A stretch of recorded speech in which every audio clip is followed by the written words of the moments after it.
इखलास से कुर्बानी कराई मर्द मुसलमान, इखलास से कुर्बानी कराई मर्द मुसलमान।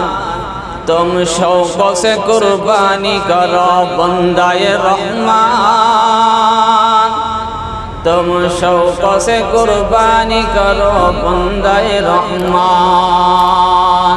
सतजिदुनी इंशाअल्लाहु मिनास साबिरीन। ইব্রাহিম আলাইহিস সালাতু ওয়াস সালামের বাধ্যগত সন্তান বলতে লাগলেন, হে আব্বা আমাকে কুরবানি করুন, অতীতে যারা ধৈর্যের পরীক্ষা দিয়ে গেছে তাদের মধ্যেই আমাকে পাবেন। সুবহানাল্লাহ।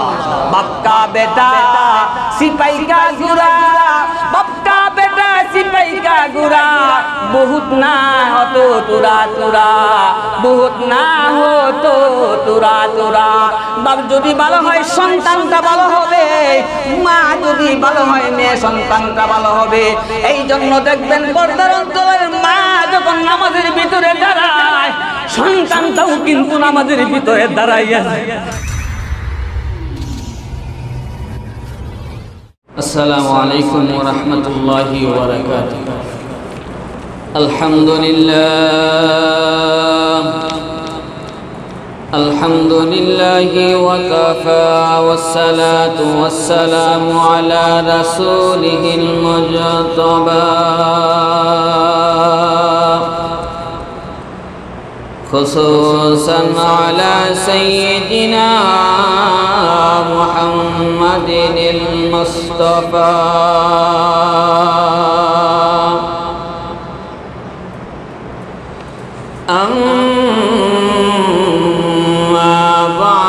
فأعوذ بالله من الشيطان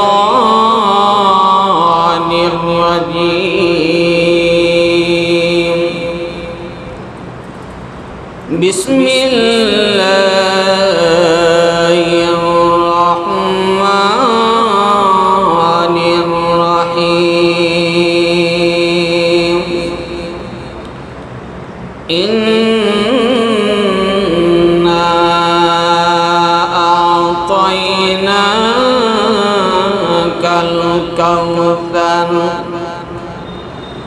فصل لربك وانحر إن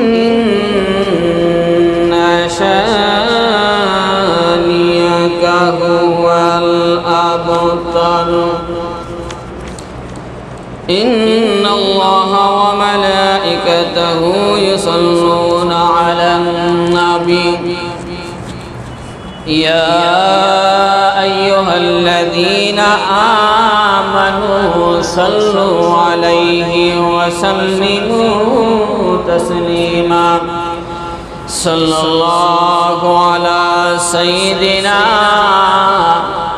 ومولانا محمد وعلى آله وصحابه وسلم. صلى الله على سيدنا ومولانا محمد وعلى آله وصحابه وسلم. بلغ العلا بكماله كشف الدجى بجماله حسنت جميع خصاله. صلوا عليه وآله. لا إله إلا الله، لا إله إلا الله، لا إله، لا إله إلا الله محمد رسول الله صلى الله عليه वसल्लम। सूरज ने दिया अपने शआ उनको ही पैगाम, सूरज ने दिया अपने शआ उनको ही पैगाम। दुनिया की अजब चीज कभी सब हो कभी शाम दुनिया की अजब चीज कभी सब हो कभी शाम मकबूल तो है शाहजहां काबिल तो बहुत है मकबूल तो है शाहजहां काबिल तो बहुत है आईना के मालिंदे तू नहीं दिल तो बहुत है आईना के मालिंदे तू नहीं दिल तो बहुत है इखलास से कुर्बानी कराई मर्द मुसलमान इखलास से कुर्बानी कराई मर्द मुसलमान तुम शौक से कुर्बानी करो बंदाए रहमान तुम शौक से कुर्बानी करो बंदाए रहमान सुब्हानक ला इल्म लना इल्ला मा अल्लमतना इन्नका अंतल अलीमुल हकीम सुब्हानक ला फहम लना इल्ला मा फहमतना इन्नका अंतल जव्वादुल करीम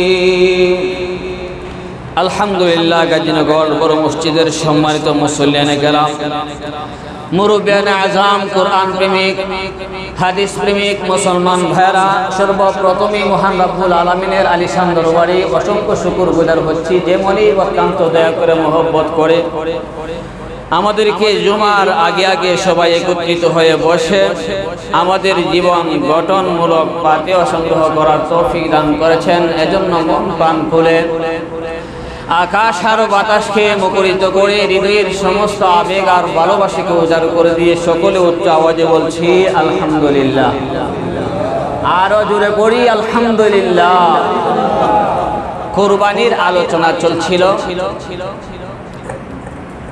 আগামী সোমবার হলো ঈদুল আজহার দিন এজন্য মৌসুম ভিত্তিক আলোচনা এ মাসে মুসলমানের কিছু আমল আছে গত জুমায় কিছু অংশ আলোচনা করেছিল আমরা মৌসুম ভিত্তিক আলোচনা শুনবো এবং করব যেহেতু উম্মার ফায়দার জন্যই মসজিদ ভিত্তিক আলোচনা হয় এজন্য আমরা এই মাসের আমল কি কি লক্ষ্য করে দেখতে পারি তিনটি আমল আছে যা মুস্তাহাব সবাই বলেন কয়টি আমল তিনটি আমল আছে যা হলো মুস্তাহাব মুস্তাহাবের হুকুম কি করলে সওয়াব না করলে কোনো গুনাহ নাই এর নাম হইল মুস্তাহাব নাম্বার 1 যারা কুরবানি দিবে যারা কুরবানি দিবে না উভয়ের জন্যই জিলহজ মাসের 4 জায়গা থেকে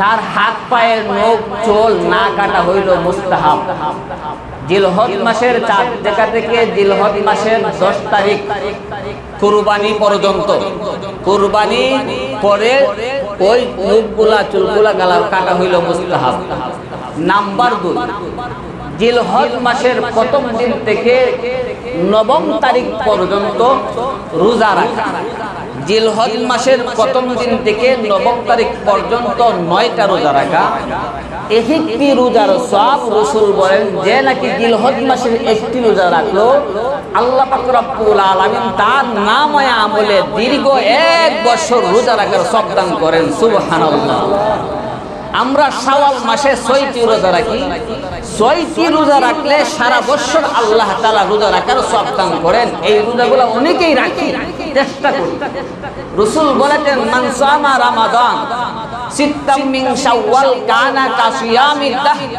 কোন আল্লাহর বান্দা এবং বান্দি যদি মাহে রমজানের রোজা রাখার পরে শাওয়াল মাসের 6টি রোজা রাখবে মহান রব যেন তার নামায়ে আমলে পূর্ণ বছর রোজা রাখার সওয়াব দান করেন সুবহানাল্লাহ আর রাসূল বলেছেন জিলহজ মাসের রোজা একটা রোজার পরিবর্তে মহান আল্লাহ তাআলা দীর্ঘ 1 বছর রোজা রাখার সওয়াব দান করেন সুবহানাল্লাহ তাইলে আমরা বলেছিলাম জিলহজ মাসের ভিতরে এমন তিনটি আমল আছে যা হলো মুস্তাহাব। নাম্বার 1, জিলহজ মাসের চাঁদ ওঠা থেকে কুরবানির আগ পর্যন্ত হাত পায়ের নখ পরিষ্কার না করা, নখ পরিষ্কার না করা।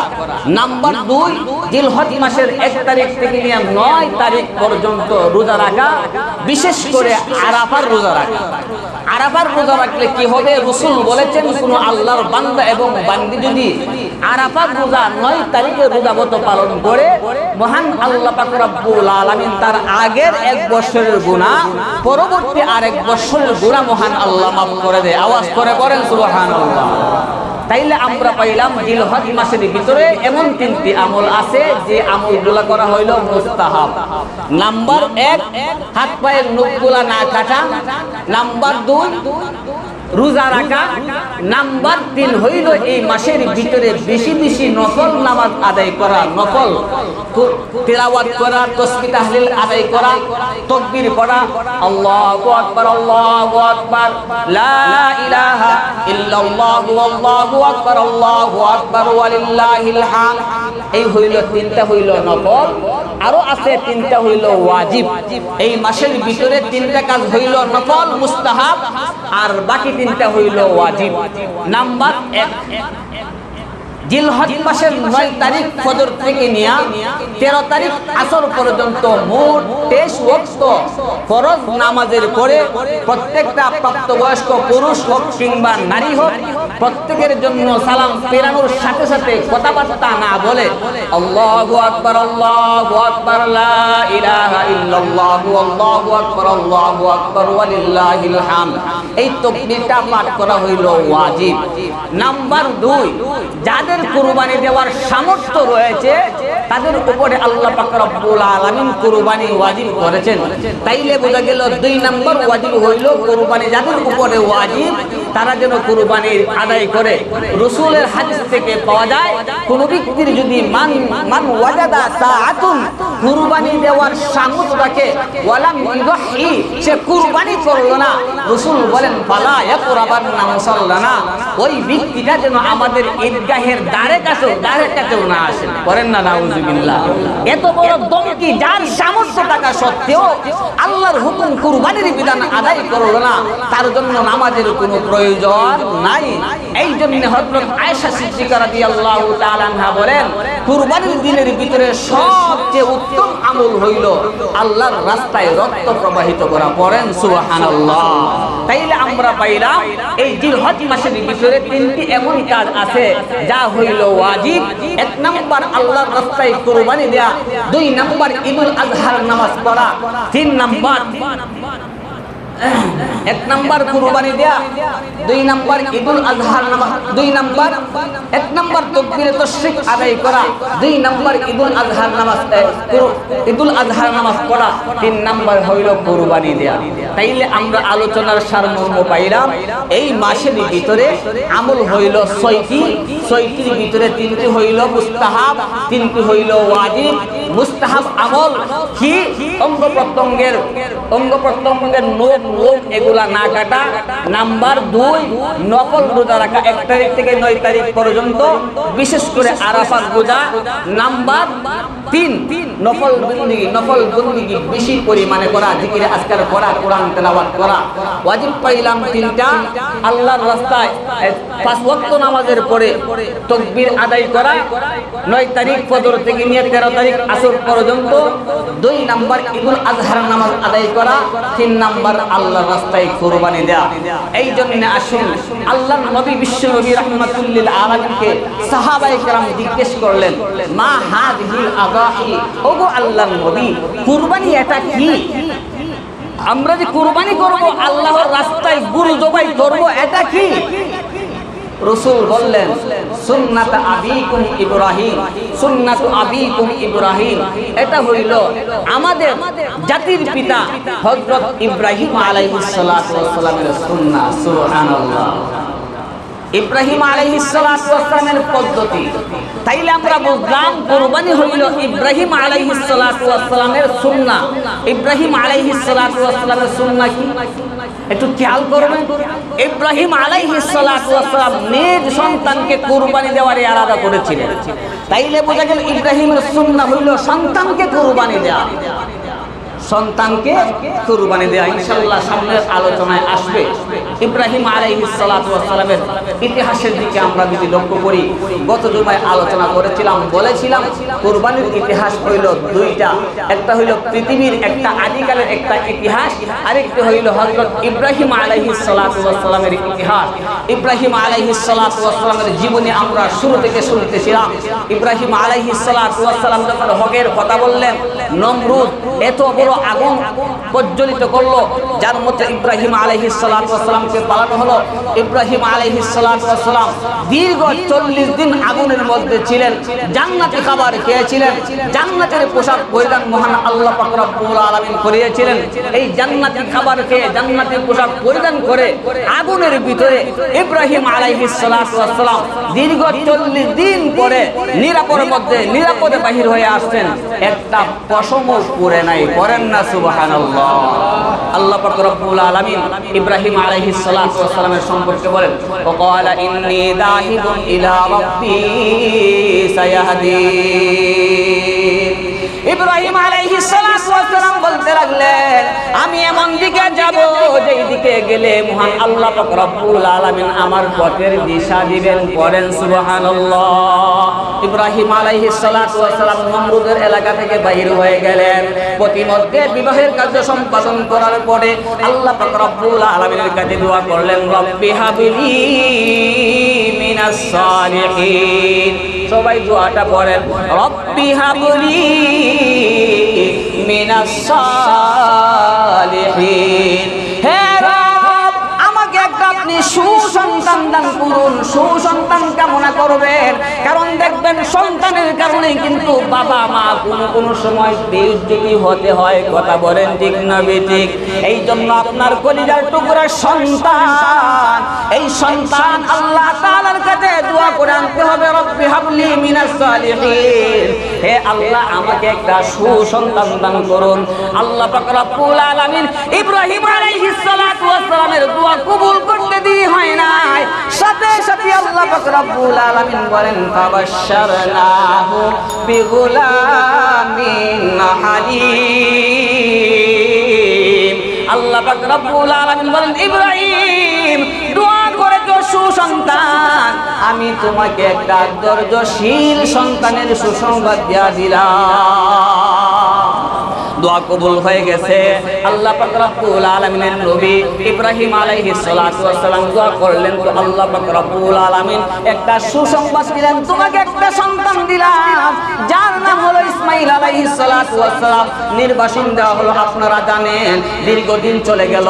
হঠাৎ করে আল্লাহ পাক রব্বুল আলামিন ইব্রাহিম আলাইহিস সালাতু ওয়াস সালামকে বললেন, ও ইব্রাহিম, তোমাকে 98 বছর, 97 বছর, 102 বছর এমন বয়সে একটা মাত্র সন্তান দিলাম। একমাত্র সন্তানকে আমি আল্লাহর রাস্তায় কুরবানি করো। আল্লাহু আকবার করে 100 বছর পরে কলিজার টুকরা দন সন্তান পেলেন। এই সন্তানের প্রতি মহব্বত বেশি না আমি আল্লাহর প্রতি মায়া মহব্বত বেশি? পরীক্ষা করতে হবে। খলিলুল্লাহ উপাধি এমনিতেই দেওয়া হয় নাই। আল্লাহ পাক রব্বুল আলামিন হুকুম করলেন, তো আল্লাহ পাক রব্বুল আলামিনের হুকুম পালন করার জন্য সন্তানের কাছে চলে গেলেন। গিয়ে দেখেন সন্তান ঘরের ভিতরে ডাক দিলেন, ইসমাঈল। ইসমাঈল আওয়াজ শুনতে দেরি হয়েছে, বাবার কণ্ঠ চিনতে ভুল করে নাই। দরজার সামনে দাঁড়াইয়া দেখে বাবার গায়ে একটা পাঞ্জাবি, যেই পাঞ্জাবিটা ঘরের ভিতরে এরকম একটা পাঞ্জাবি রয়েছে, জামা রয়েছে। বলতে লাগলো, মনে হয় আপনি আমার বাবা ইব্রাহিম আলাইহিস সালাতু ওয়াস সালাম। সুবহানাল্লাহ পড়েন। বলতে লাগলো, বাবা তুমি নাই, আমার মা তোমার গায়ে যেই জামাটা, এই জামার মতো একটা জামা ঘরের ভিতরে আছে, আমার মা এই জামার সাথে প্রেম নিবেদন করে, ভালোবাসা করে, আর স্বামীর জন্য কান্নাকাটি করে। ইব্রাহিম আলাইহিস সালাতু ওয়াস সালামকে চিনতে ইসমাঈল আলাইহিস সালাতু ওয়াস সালাম ভুল করেন নাই। বলতে লাগলেন, বাবা চলো মিনার ময়দানে যেতে হবে, মিনার ময়দানে যেতে হবে। বাবার হুকুম পেয়ে সন্তান ইসমাঈল রাজি হয়ে গেলেন, খুশি হয়ে গেলেন। মিনার প্রান্তরে যাওয়ার আগে অনেক ঘটনা হয়েছে। শয়তান কুমন্ত্রণা দিয়েছিল, 3 জায়গায় পাথর নিক্ষেপ করতেন শয়তানকে।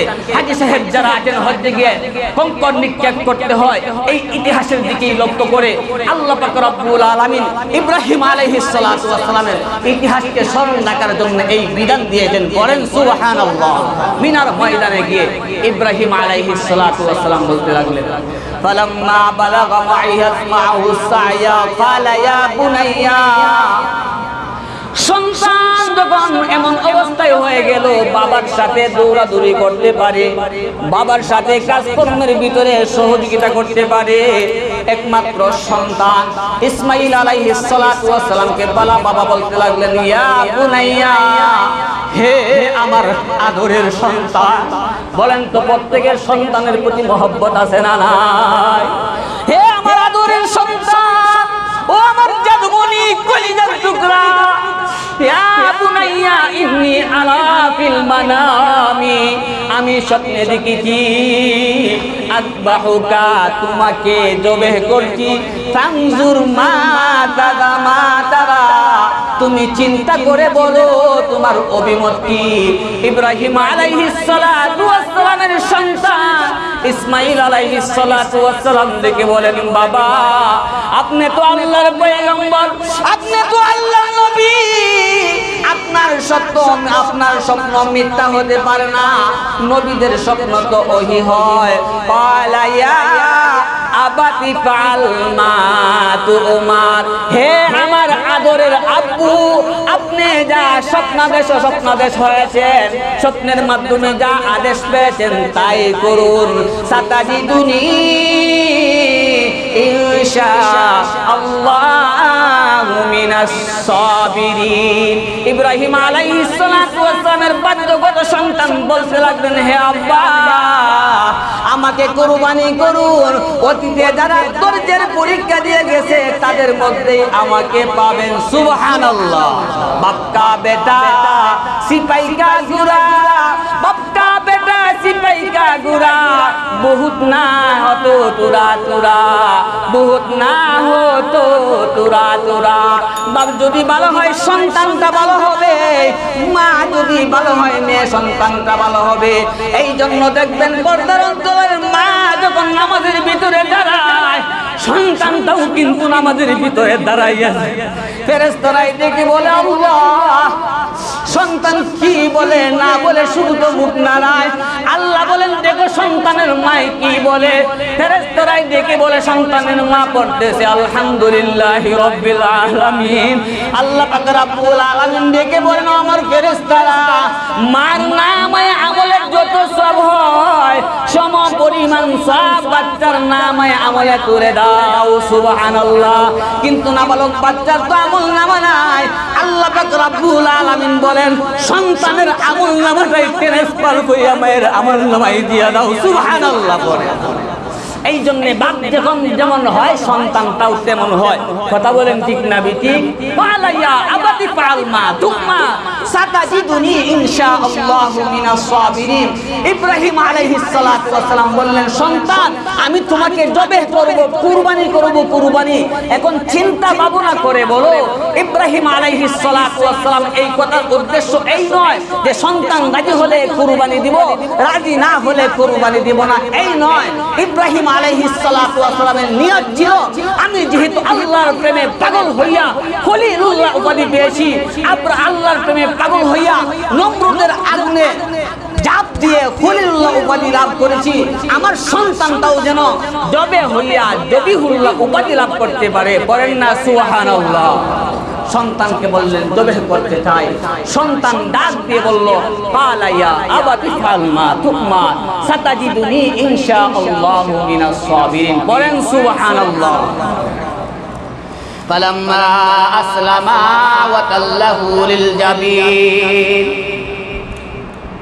ইব্রাহিম আলাইহিস সালাতু ওয়াস সালাম কলিজার টুকরা দন সন্তানকে যখন জবে করবেন, ফালাম্মা আসলামা দুজন আত্মসমর্পণ করলেন, ইব্রাহিম এবং ইসমাইল। ইব্রাহিম আলাইহিস সালাতু ওয়াস সালাম জবে করতে উদ্যত হলেন, ইসমাইল আলাইহিস সালাতু ওয়াস সালাম জবে হতে উদ্যত হলেন। আল্লাহ বলেন ফালাম্মা আসলামা, তারা দুইজন আত্মসমর্পণ করলো, আল্লাহর কাছে সারেন্ডার হয়ে গেল, কুরবানি করবেন।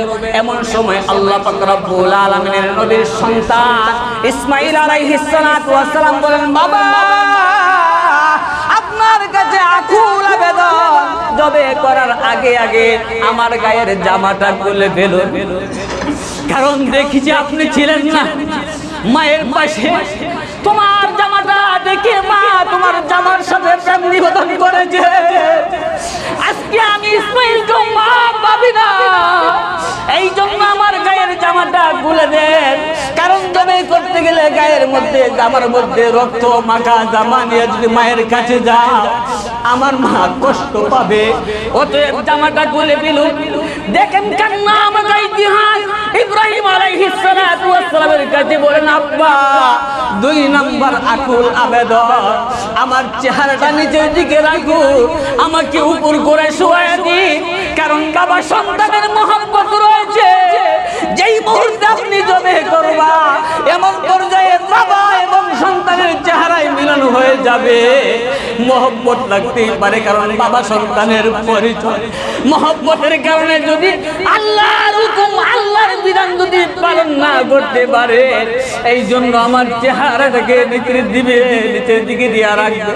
বাবা তিন নাম্বার আকুল আবেদন, আমার হাত পা গুলো অঙ্গ প্রত্যঙ্গ গুলো বেঁধে নেন, কারণ জবে করতে গিয়ে যদি আমি বাঁচার জন্য চেষ্টা করতে গিয়া আমার পা অথবা হাত আপনার গায়ে লেগে যায়, তাইলে আমার নামটা বেয়াদবের খাতায় লেখা হবে, আমার হাত পা গুলা বেঁধে ফেলে বাধা হয়ে গেল।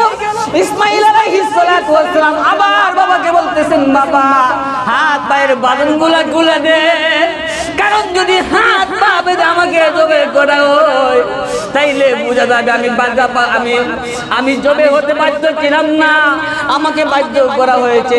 ইব্রাহিম আলাইহিস সালাতু ওয়াস সালাম ইসমাইলের হাত পা বাঁধন খুলে দিলেন, চেহারাটাকে নিচের দিকে যখন দিলেন, ওয়া তাল্লাহু লিল জাবিন, ওয়া তাল্লাহু লিল জাবিন, এমন পর্যায়ে আকাশের ফেরেশতারা কান্না কাটি করতে শুরু করলো, ইরহাম আলাইনা ইরহাম আলাইনা ইরহাম আলাইনা, আল্লাহর কাছে দোয়া করতে লাগলো, হে রব তাদের প্রতি একটু রহম করুন, কারণ দীর্ঘদিন পর্যন্ত সন্তান পায় না, শেষ বয়সে একটা সন্তান দিলেন তো আবার জবাই করা হুকুম দিলেন। ইব্রাহিম আলাইহিস সালাতু ওয়াস সালাম যখন ছুরি চালাইবেন, আসমান থেকে জিবরাইল আলাইহিস সালাতু ওয়াস সালাম ফেরেশতাদের বাহিনী নিয়ে জমিনের মধ্যে আরম্ভ করলেন, হে আল্লাহ একটু কি রহম করা যায় না? আসার সময় জিবরাইল আলাইহিস সালাতু ওয়াস সালাম বাবা এবং সন্তানের কীর্তিকলাপ দেখিয়া, এই জবে করার দৃশ্য দেখিয়া জিবরাইল পর্যন্ত কন্ট্রোল থাকতে পারলেন না, চুরি চালায়া দিলেন। তো জিবরাইল আশ্চর্য হইয়া বলতে লাগলো, আল্লাহু আকবার, সবাই পড়ুন আল্লাহু আকবার, আল্লাহু আকবার, আল্লাহু আকবার। জিবরাইলের এই কণ্ঠের আওয়াজ শুনিয়া ইব্রাহিম আলাইহিস সালাতু ওয়াস সালাম বলেন, লা ইলাহা ইল্লাল্লাহ, লা মুহাব্বাতা ইল্লাল্লাহ, লা মুহাব্বাতা ইল্লাল্লাহ, ওয়াল্লাযীনা আমানু আশাদ্দু হুব্বান লিল্লাহ। ঈমানদারদের সামনে আল্লাহর মহব্বতের চেয়ে অন্য কোনো জিনিস প্রাধান্য দেওয়া যায় না, একমাত্র সন্তান কলিজার টুকরা মহব্বত হতে পারে, তাই বলে আল্লাহর চেয়ে বেশি মহব্বত নয়, আল্লাহর হুকুম আমি পালন করব। জিবরাইল আলাইহিস সালাতু ওয়াস সালামকে আল্লাহ বলে দিলেন, হ্যাঁ জিবরাইল, জান্নাতের ভিতরে দেখো ওই যে হাবিল দুম্বা কুরবানি দিয়েছিল, এই দুম্বাটাকে আমি আল্লাহ তাআলা কুদরতের মাধ্যমে লালন পালনের ব্যবস্থা করে দিয়েছি। ইব্রাহিম আলাইহিস সালাতু ওয়াস সালামের চুরির নিচে ধরা হলো, আল্লাহু আকবার বলে সন্তান বুঝেই কুরবানি করলেন। আল্লাহ পাক রব্বুল আলামিন বলেন, ওয়া তাল্লাহু তুরিল জাবিন ওয়া নাদাইনাহু আইয়া ইব্রাহিম, হে ইব্রাহিম কাদ সাদ্দাকতার রুইয়া, তুমি তোমার স্বপ্ন বাস্তবায়ন করেছো। ইন্না কাযালিকা নাজজিল মুহসিনিন, নেককার বান্দাদের প্রতিদান আমি আল্লাহ তাআলা এভাবেই দিয়ে থাকি। ওয়া বাদাইনাহু বিযিবহিন আযীম, এই যে দুম্বা কুরবানি হয়ে গেল, আল্লাহ পাক রব্বুল আলামিন জিবরাইল আলাইহিস সালাতু ওয়াস সালামের মধ্যে হাদিয়া পাঠাইলেন দুম্বা দুম্বা কুরবানি হয়ে গেল। আল্লাহ পাক রব্বুল আলামিন ইব্রাহিম আলাইহিস সালাতু ওয়াস সালামের পরীক্ষা নিলেন, ইব্রাহিম আলাইহিস সালাতু ওয়াস সালাম পাস করলেন, দুম্বা কুরবানি হয়ে গেল। এই দুম্বা কুরবানিটাই হইল একজন মানুষের কাছে যদি কুরবানি দেওয়ার সামর্থ্য রাখে, সেই ব্যক্তি জিলহজ মাসের 10, 11, 12, জিলহজ মাসের 10, 11, 12 কয় দিন, এই 3 দিন পর্যন্ত যদি এই সময়ের ভিতরে তার কাছে এই সামর্থ্য পরিমাণ কুরবানি দেওয়ার সামর্থ্য থাকে, মহান আল্লাহ পাক রব্বুল আলামিন তার উপরে কুরবানিকে ওয়াজিব করে দিয়েছেন। পড়েন সুবহানাল্লাহ। এই হইল ইব্রাহিম আলাইহিস সালাতু ওয়াস সালাম কুরবানির শিক্ষা। এখন আসুন, কুরবানির কিছু মাসাইল আছে, মাসআলা জানারও প্রয়োজন এবং ফাজাইল জানারও প্রয়োজন। আমরা ফাজাইল আলোচনা করেছি, মাসআলা প্রথম পর্যায়ে কিছু আলোচনা করেছিলাম। এই জন্য আসুন সংক্ষিপ্ত সময়ে আমরা 3টা কাজ জানি। 1 নাম্বার হইল বুখারী, ইমাম বুখারী রাহমাতুল্লাহি আলাইহি ওনার কিতাব বুখারী শরীফ ইন্নামাল আমালু বিন্নিয়া, এই হাদিস দ্বারা সংকলন শুরু করেছেন, এই হাদিস দ্বারা কিতাব লেখা শুরু করেছেন। কেন? সব আমলের ফলাফল নিয়তের উপর। সুবহানাল্লাহ করেন সুবহানাল্লাহ। সব আমলের ফলাফল কিসের উপর? আরো জোরে বলেন, সব আমলের ফলাফল কিসের? নিয়ত, নিয়তের উপর। নিয়তকে আগে পরিশুদ্ধ করতে হবে। এই জন্য আমরা যারা হাজির হয়েছি, কুরবানি দিব তো দিব, কার জন্য দিব? আরো জোরে বলতে হবে, কার জন্য দিব? ইন্না সালাতি ওয়া নুসুকি ওয়া মাহইয়ায়া ওয়া মামাতি লিল্লাহি রাব্বিল আলামিন। কুরবানি দিব তো দিব, কার জন্য দিব? আল্লাহর জন্য দিব। এই জন্য যদি আল্লাহর জন্য না দিয়া থাকেন, কেমনে অনেকেই কুরবানি দেয়, আল্লাহর জন্য তো দেয়, কিন্তু এর মধ্যে রিয়া ঢুকায়। রিয়াটা কি জানেননি? আমি তো 80 লাখ টাকায় একটা কুরবানি দিয়েছি, 50,000 টাকায় একটা কুরবানি দিয়েছি, মানুষ আমাকে বাহবা দিবে, এই নিয়তে কি কুরবানি দেওয়া যাবে? বাহবা তো এমনিতেই দিবে, নিয়ত টাকার প্রয়োজন নাই। আপনি একটা ঘর বানাইলেন, জানালা দিলেন, নিয়ত কি? এই জানালা দিয়া মুয়াজ্জিনের কণ্ঠের আযান শুনবো। পড়েন না সুবহানাল্লাহ। বাতাস আসবে না? কথা বলেন, বাতাস আসবে না? বাতাস আসবে কিরি, কিন্তু নিয়তের কারণে জানালা ঠিক করিয়া আপনার নামায় আমলে সব দিবেন কে? ঠিক তদ্রূপ ভাবে কুরবানি দিবেন তো দিবেন একমাত্র মহান রবকে সন্তুষ্ট করার জন্য দিবেন। আর আপনাকে স্বাগত জানানোর মানুষের কোনো অভাব নেই। কথা বলেন না কেন? এই জন্য নিয়ত করবেন তো পরিশুদ্ধ নিয়ত করবেন। 1 নম্বর হইল পরিশুদ্ধ নিয়তে কুরবানি। 2 নম্বর হালাল টাকায় কুরবানি। কুরবানি দিবেন তো হালাল টাকায় দিবেন। অনেকেই বলতে পারেন, হুজুর কুরবানি দিয়ে 7 জনে শুরু করিয়া। কয়জনে? আমাদের এলাকার প্রচলন তো এরকমই, 7 জনে দেয়। হুজুর আমার কুরবানিটা আজ দিতেছি 10,000 টাকা ভাগে, 100তে 100 হালাল। ঠিক আছে, আপনারটা হালাল। আপনি যে শরীক নিলেন আরো 6 জন, এই 6 জনের মধ্য থেকে কোন ব্যক্তির টাকার মধ্যে হালাল না হারাম আপনার জানা আছে? জানা আছে? কিতাবের মধ্যে পরিষ্কার লেখা আছে, যদি কোনো আল্লাহর বান্দা 7 জনে মিলিয়া কুরবানি দেয়, শুধুমাত্র একজনের টাকা হারাম ছিল, কারো কুরবানি গ্রহণ করা হবে না। এই জন্য বলা হয়েছে কুরবানি শরীকের চেয়ে একা দেওয়া উত্তম। একা হয়তো আপনি একটা দুম্বা কুরবানি দেন, একটা বেড়া দেন, একটা ছাগল দেন, কুরবানি শরীকের চেয়ে শরীকে দেওয়া উত্তম না একা দেওয়া উত্তম? একা দেওয়া উত্তম। এই জন্য কুরবানি দিলেন আপনি একজনে খুব হালাল দেখা দিয়ে, আরো 6 জন দিলেন সাথে। দেখা হইলো কিতা ভাই সাহেব কুরবানি দিতেছ? দিছি। শরিকান কে কে অমুক পাড়ার ভাই সাহেব অমুক পাড়ার চাচা এরা মিলিয়া অমুকের টেকার ভিতরে কিছু সন্দেহ লাগে, শেষ কুরবানি। মাসালাটা কঠিন নি, কঠিন হতে পারে, এই জন্য চিন্তা করবেন বিশেষ করে নামাজি মিলিয়া কুরবানি দেয়। যারা নামাজি তারা খারাপ কাজ করতে, ইন্নাস সালাতা তানহা আনিল ফাহশাই ওয়াল মুনকার, নামাজিকে সমস্ত মন্দ কাজ থেকে বিরত রাখে।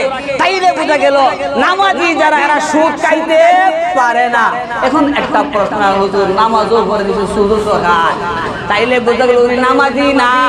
এই জন্য বলছি নামাজি দেখে দেখে আপনারা নামাজি মিলিয়া কুরবানি দিবেন, কবুল করবেন কে? দুইটা। নাম্বার 3, শরীয়ত সম্মত কুরবানি।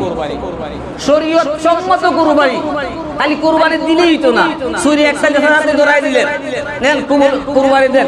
মাসআলা মাসাইল জানতে হবে তো না। বিশেষ করে আমাদের অঞ্চলে, বিভিন্ন অঞ্চলে কুরবানিটা ইমাম সাহেবের মাধ্যমেই দেওয়া। কেনে দেওয়া? হুজুরে মাসআলা মাসাইল জানেন ভালো, এই জন্য হুজুরের মাধ্যমে কুরবানি দেওয়া। আসলে মাসআলা হলো উত্তম হইল নিজের কুরবানি নিজ হাতে দেয়া। পড়েন সুবহানাল্লাহ। হ্যাঁ, আপনি হুজুরকে মায়া করেন, মহব্বত করেন, হুজুরের মাধ্যমে দিলেই ভালো হইব মনে করেন। এরপর যে একটা মাসআলা হইল কুরবানি যে হুজুরে দিবে, কত টাকা দিবেন তাও নির্ধারণ করা। মাসালা যেটা হুজুর দেখো, আমরা তো হুজুর ইমাম সাহেব হুজুর মহল্লার হুজুর যত দেয় মুট করে নিবা তা না। শরীয়ত যেটা বলছে কুরবানি দেওয়ার পারিশ্রমিক নির্ধারণ করা, হুজুর এত টাকা দিমু। এই জন্য নিয়ম হইল, যেটা নিয়ম আপনাদের মহল্লায় কিরকম আছে জানি না, ওলামায়ে কেরাম তো আছে।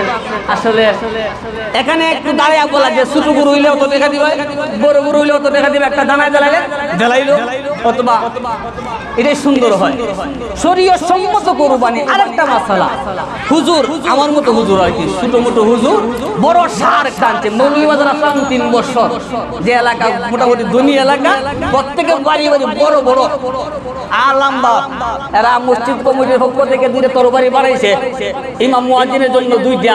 একজন এই ভাড়া থেকে শুরু করবে, আর একজন এই ভাড়া থেকে শুরু করবে, দুইজন দুই দিক থেকে আইতাম।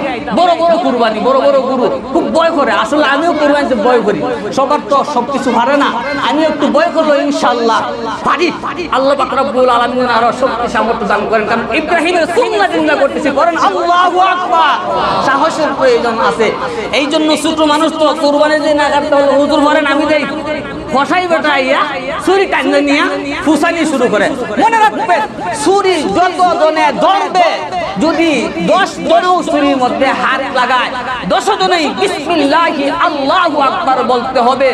আর যদি এই 10 জনের ভিতরে একজনেও যদি বিসমিল্লাহ, একজনে শুধুমাত্র একজনে বলে নাই, এই জবে সহি হবে নাই, এই জবে কি হবে নাই, সহি হবে না। এই জন্য কুরবানি যিনি দিবেন হুজুরকে সরাই দিতে পারেন, আপনি নিছেন বিসমিল্লাহি আল্লাহু আকবার পড়বেন তো ইনশাআল্লাহ, সবাই পড়বেন ইনশাআল্লাহ। এই জন্য বলছিলাম শরীয়ত সম্মত কুরবানি সিস্টেম যেমন আছে, অনেকেই আছে গরু জবে হইতে কসাই বেলা একবারই ছিলে আরেকবারই যাইতো, জবে হইছে গরু লাফাইতেছে, টেনকাটা শুরু করে, চামড়া সালানি শুরু করে। এটা শরীয়তের নিয়ম নয়। গরুর যখন একবারে দম শেষ হয়ে যাবে, তারপরে গরুকে এইভাবে খালাইতে হবে, এর আগে করা জায়েজ নয়। এই জন্য শরীয়ত সম্মত কুরবানি দিবেন। এখন আসুন, সময় তো একবারে শর্ট, অত্যন্ত গুরুত্বপূর্ণ আলোচনা। এই জন্য শরীয়ত সম্মত কুরবানি দিবেন। কুরবানি দেওয়ার পরে অনেক জায়গার মধ্যে কুরবানির বন্টন, গোশতের বন্টন, এগুলা মাসালা তো সবাই জানেন। যেটা আমরা জানি এটা হইল মুস্তাহাব কি 3 ভাগ করিয়া, 1 ভাগ মিসকিন, 1 ভাগ আত্মীয় স্বজন, 1 ভাগ নিজের। এটা হইল মুস্তাহাব এবং মুস্তাহাব করতে পারেন, না দিলেও কোনো সমস্যা নাই, ফ্রিজে ভরে রাখতে পারবেন, ফ্রিজে ভরে রাখতে পারবেন। কিন্তু একটা চিন্তার বিষয় হইল, একজন মানুষ বৎসরকে চলে যায়, গরুর গোশত চোখ দিয়ে দেখে না। আপনি লক্ষ টাকা দিয়ে গরু জবাই করলেন, আপনার পাশের বাড়ি একটা বেচারা মানুষ গরিব আর অসহায় হওয়ার কারণে বৎসরের ভিতরে একটা গোশতের টুকরা ঢুকে না। আপনার মানবতা কোথায় গেল? গরু জবাই করলেন, বাবা শুনলেন, আর দুর্বল সবাই হলো আর সারা নিয়ে পিরিত ঢুকায় রাখলেন। এটা কি মানবতা? এটা নাই মানবতা নয়। এই জন্য চাইবেন এই জনসগুলা গরিবের যে হক আছে দেয়া দিবেন, আত্মীয় স্বজনের হক আছে দেয়া দিবেন, নিজে তাও রাইখা দিবেন। তবে এখানে শুনেন, কেউ যদি চায় যে আমার তো আত্মীয় স্বজন বেশি, আমার ফুরি বেশি, যদি মানুষের দিতে চায় আমি খাইতে পারতাম না, তার জন্য ঠিক আছে সব রাইখা দেবো, কোনো সমস্যা কথা বলে নাই। এখন আসুন চামড়ার বিষয়। চামড়ার মাসেল হলো এই চামড়াটা আপনারা জানেন যে কমি মাদ্রাসা যে এলাকায় আছে এই এলাকার ছাত্ররা নেই, কেনে নেই এই কুরবানির জন্তুর যে কোনো জিনিস নিজে ব্যবহার করতে পারবেন, অন্যকে হাদিয়া দিতে পারবেন, কিন্তু বিক্রি করা কথা বলেন না কেন, বিক্রি করা যাবে না। যেমন দুধ দহন করলেন, উলান বড় হয়ে গেছে, এগুলা বিক্রি করা যাবে না, বিক্রি হলে সৎকা করে দিতে হবে। এই জন্য কুরবানির চামড়ার ব্যাপারে এটাও নিজে যদি বিক্রি না করেন আপনি ব্যবহার করতে পারেন। আপনার যদি সিস্টেম জানা থাকে আপনি ব্যবহার করতে পারেন, আত্মীয় স্বজনকে হাদিয়া দিতে পারেন। আর যদি চান রান্না করে খাওয়া কোনো সিস্টেম থাকে, রান্না করেও খাইতে পারেন, এই সমস্যা না। কিন্তু বিক্রি যদি করে এই বিক্রির মূল্য একমাত্র গরিব মিসকিনের অধিকার। মাদ্রাসা নিয়ে মাদ্রাসার নির্মাণ কাজেও শরিক করা যাবে না, মসজিদের নির্মাণ কাজেও শরিক হওয়া যাবে না। এটার অধিকার হইল একমাত্র ইতিম মিসকিন। এখন প্রশ্ন আসে, আমরা যে মাদ্রাসায় দেই, লক্ষ্য করে দেখেন মাদ্রাসার মধ্যে একটা গরিব ফান্ড আছে, যেই গরিব ফান্ডের ভিতর থেকে ইতিম মিসকিনদেরকে সাহায্য সহযোগিতা করা হয়। আপনার চামড়া মূল্যের টাকাটা যদি মাদ্রাসা একটা অংশ দিতে পারে, এই মাদ্রাসার ভিতরে দিলে ইতিম মিসকিনের সহযোগিতা হবে আর ইলম অর্জনের সুযোগ করে দেওয়ারও সব হবে। পড়েন সুবহানাল্লাহ। এই জন্য সময় একেবারে সংক্ষিপ্ত যতটুকু আলোচনা করছি, আল্লাহ তাআলা যেন আমাদেরকে আমলের তৌফিক দান করেন। সকলে বলেন আমিন, আরো জোরে বলি আমিন। ওয়া আখিরু দাওয়ানা আলহামদুলিল্লাহি রাব্বিল আলামিন। আসসালামু আলাইকুম ওয়া রাহমাতুল্লাহি ওয়া বারাকাতুহু।